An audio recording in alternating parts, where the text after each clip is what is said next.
Hello friends, welcome in my channel handicraft.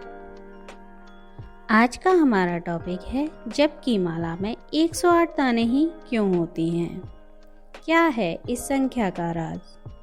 प्राचीन काल से ही जप करना भारतीय पूजा उपासना पद्धति का एक अभिन्न अंग रहा है। जप के लिए माला की आवश्यकता होती है जो रुद्राक्ष, तुलसी, वैजंती, स्फटिक, मोतियों या नगों से बनी हो सकती है। इनमें से रुद्राक्ष की माला को जप के लिए सर्वश्रेष्ठ माना गया है। माला एक साधना है। साधना के लिए साधन की आवश्यकता होती है। बिना साधन के साधना प्रारंभ भी नहीं होती है। माला जप का धार्मिक महत्व के साथ स्वास्थ्य लाभ भी होता है।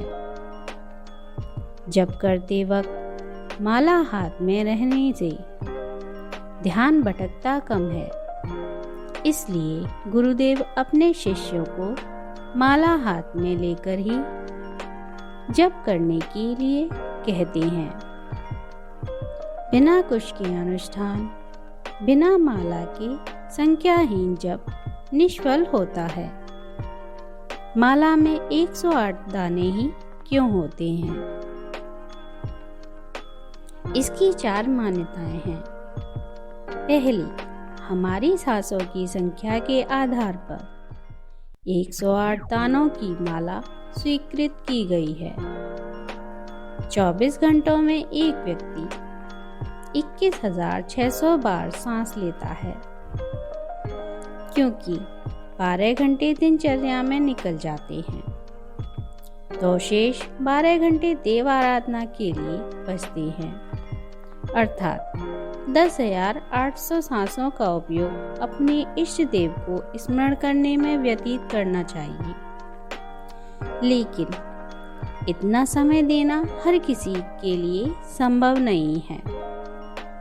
इसलिए इस संख्या में से अंतिम 2 शून्य हटाकर शेष 108 सांसें ही प्रभु स्मरण की मान्यता प्रदान की गई है।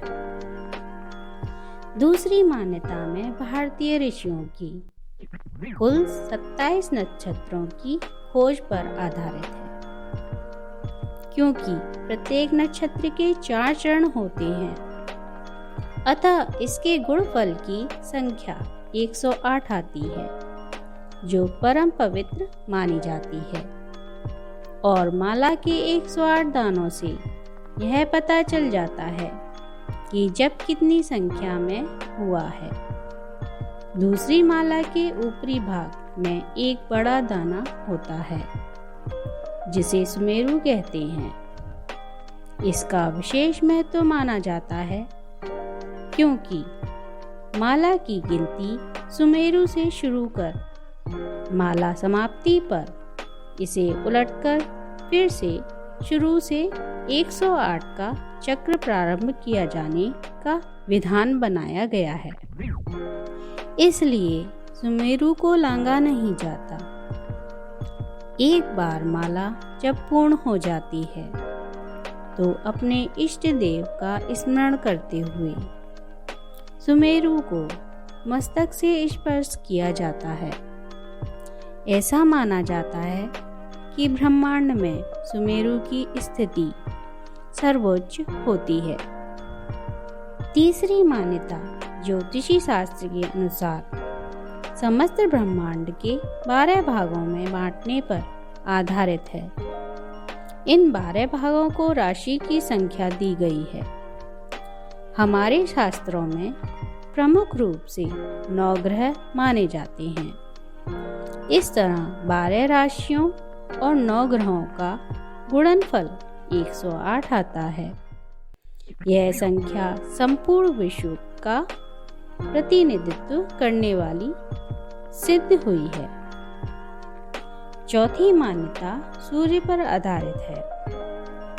एक वर्ष में सूर्य 2,12,000 कलाएं बदलता है, क्योंकि सूर्य हर 6 महीने में उत्तरायण और दक्षिणायन रहता है। तो इस प्रकार 6 महीने में सूर्य की कुल कलाएं 1,08,000 होती हैं। अंतिम 3 शून्य हटाने पर 108 अंकों की संख्या मिलती है। इसलिए माला जप में 108 दाने सूर्य की एक एक कलाओं के प्रतीक है। माला जाप करने के संबंध में बताया गया है कि अंगूठे से जप करें तो मोक्ष की प्राप्ति होती है, तर्जनी से करें तो शत्रु का नाश होता है और मध्यम से करें तो धन की प्राप्ति होती है और अनामिका से शांति की प्राप्ति होती है। मेरे द्वारा दी गई जानकारी आपको कैसी लगी कमेंट करके ज़रूर बताएं। वीडियो अच्छा लगा हो तो लाइक करें, शेयर करें। अगर आप मेरे चैनल पर नए हैं तो सब्सक्राइब करें। Thank you friends.